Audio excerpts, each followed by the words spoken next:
This is Haley Solomon with the North Carolina Housing Coalition. Thank you for joining us this morning for our housing call. And without further ado, I will turn it over to our Director of Housing Policy, Stephanie Watkins Cruz. Good morning, everyone. I hope you all are having a great week so far. We're going to go ahead and kick off the housing call. Top things this week. This week, we will be releasing our 2026 county profiles.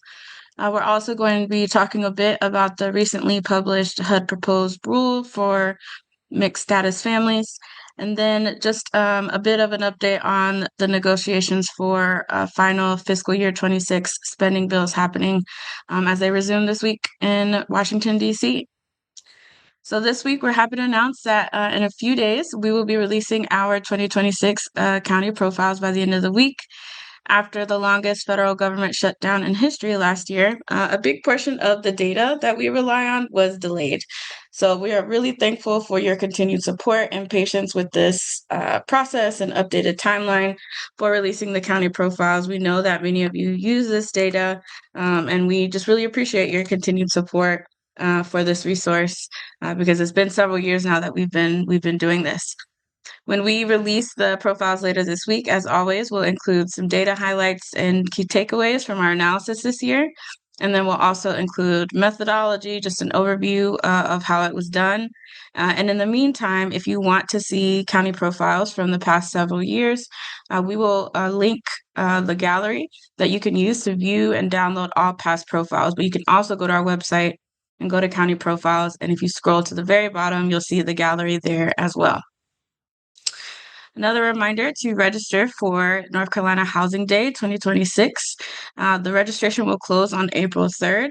So we hope that to see you there. Just a reminder, it's hosted by ourselves, the North Carolina Housing Coalition, Habitat for Humanity of North Carolina, the North Carolina Community Land Trust Coalition, and the North Carolina Coalition to End Homelessness. So we will be gathering on Wednesday, April 29th for an advocacy day. And then on April 28th, the day before, we'll have training and networking. So we hope to see you there. Also, a reminder to save the date for Bringing It Home 2026. That will be happening this year, May 27th through 28th at the McKimmon Center in Raleigh.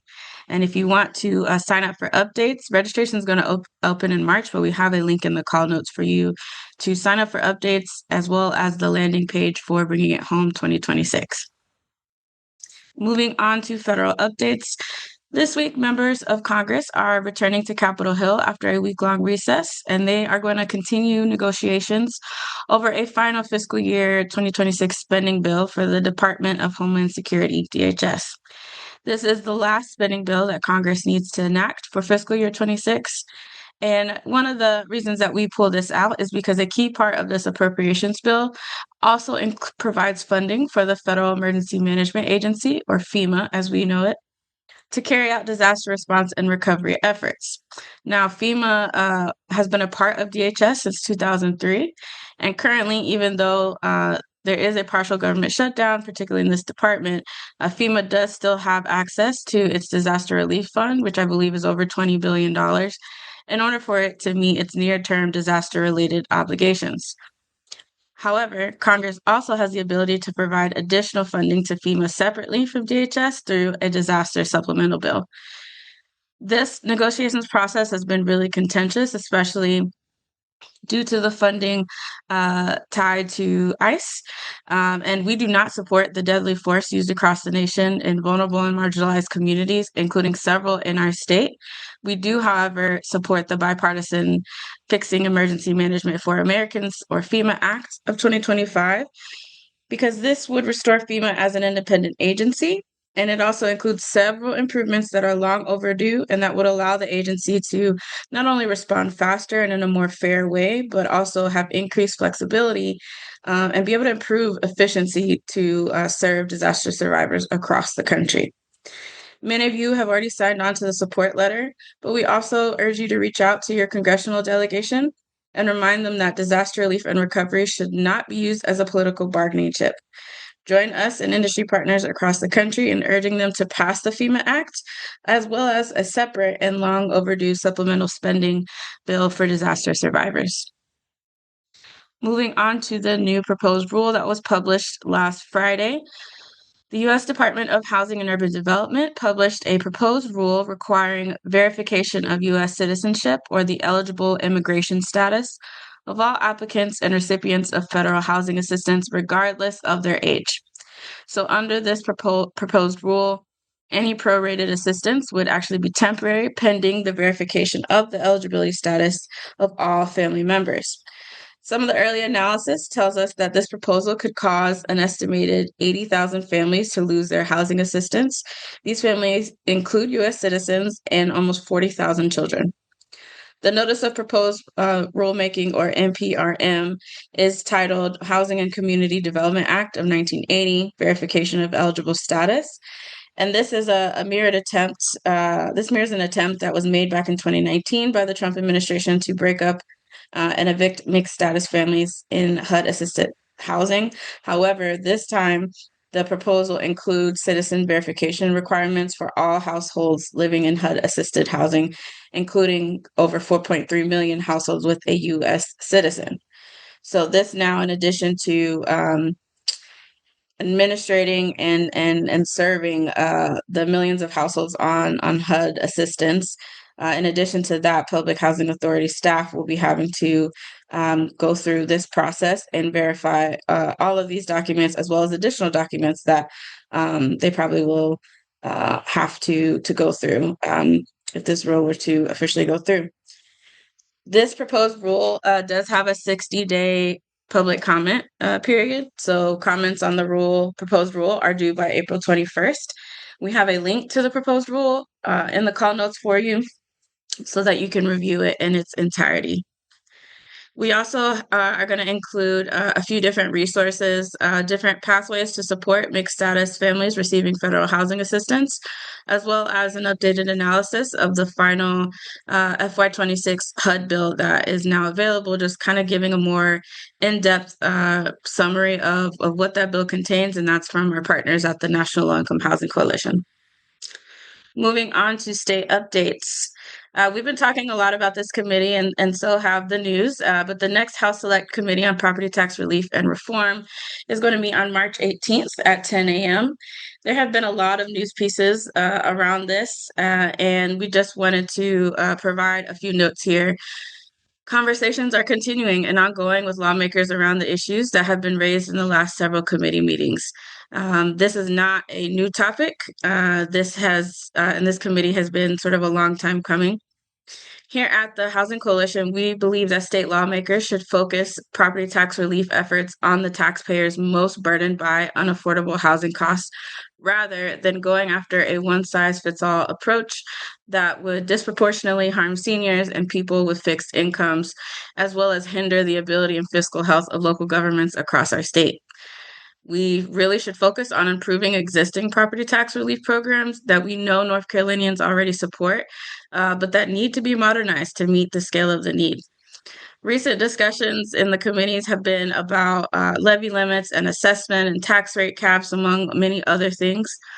And we know already from extensive research that many of these models not only make property taxes less fair, but they hamstring local services, which is truly counterproductive, especially during a time where local governments are trying to step up consistently, where federal and state funding has been inadequate or inconsistent, and B, the slew of federal policy changes that we've been seeing and will continue to see is resulting in additional cost and burden for our state and local governments already. So just wanted to add that note there. We will continue to keep you posted on discussions both from the committee and other talking points that we can offer you as you have your own conversations. More on the disaster recovery side, Attorney General Jeff Jackson is one of almost 24 state leaders around the country that are asking federal courts to compel the release of FEMA resilience funds, which for North Carolina includes more than $200 million for North Carolina projects. Also, local news in Western North Carolina reports that 47 different Buncombe County properties will be among the first to receive Helene buyout offers. So some updates there on disaster recovery and what that process has been like for our friends in the West. Moving on to reports, events, and resources, wanted to lift up a few notable ones. And the School of Government released a 2025 North Carolina legislation related to planning and development summary. This bulletin provides a really good overview of the notable changes that the General Assembly made to laws related to planning and development regulations during the 2025 legislative long session. So the changes are organized by topic, and they cover areas like zoning, infrastructure, amendments to 2024 Helene recovery legislation, environmental regulations, the building code, and local bills of interest. So there is also a checklist that can help local governments ensure that they are complying with amended state law as a part of the bulletin too. Our friends at the North Carolina Rural Center have released a report on housing recovery in Western North Carolina. This new report looks at how Hurricane Helene impacted Western North Carolina's housing stock and what FEMA surveys tell us about the areas most impacted, both for owner and renter occupied households. This Road to Recovery, Housing Recovery in Western North Carolina report looks and documents the most impacted counties, but also looks at the reasons why our early estimates are likely undercounts due to the structure and timing and process of federal programs and various other elements impacting recovery efforts. There's also a really interesting data that shows indications of recovery efforts trying to speed up. So shout out to our friends at the North Carolina Rural Center. Moving on to events. If you are interested or you are part of an organization that would be interested in this webinar, there's a webinar happening today from 12 to 12:45 hosted by the North Carolina Tax Coalition on how to file your taxes for free in 2026. And this webinar will include information on free and low-cost tax filing options for the 2026 tax season.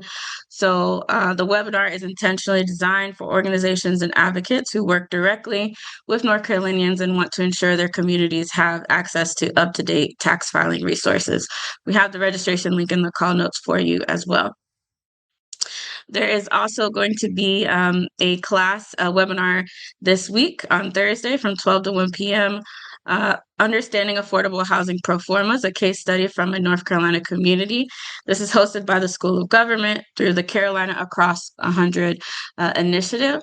So this is also going to be facilitated through the Development Finance Initiative, which they will discuss not only the components of a pro forma, but to help participants understand what information to look for in order to support community decision-making and walk through a real-world example in North Carolina. I know this type of education and training was really critical for me in understanding the realities of development, how much it costs, what it takes, and how to intersect that with policy.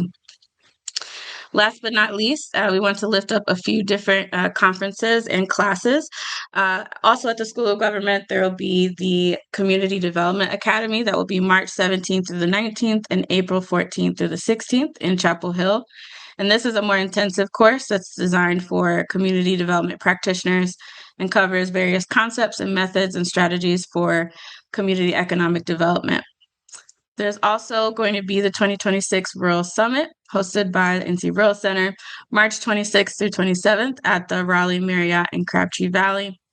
And if you are yearning for a DC trip, the Just Economy Conference this year is happening April 13th through the 16th at the Washington Hilton Hotel in Washington, DC. And we have the registration link in the call notes for that as well.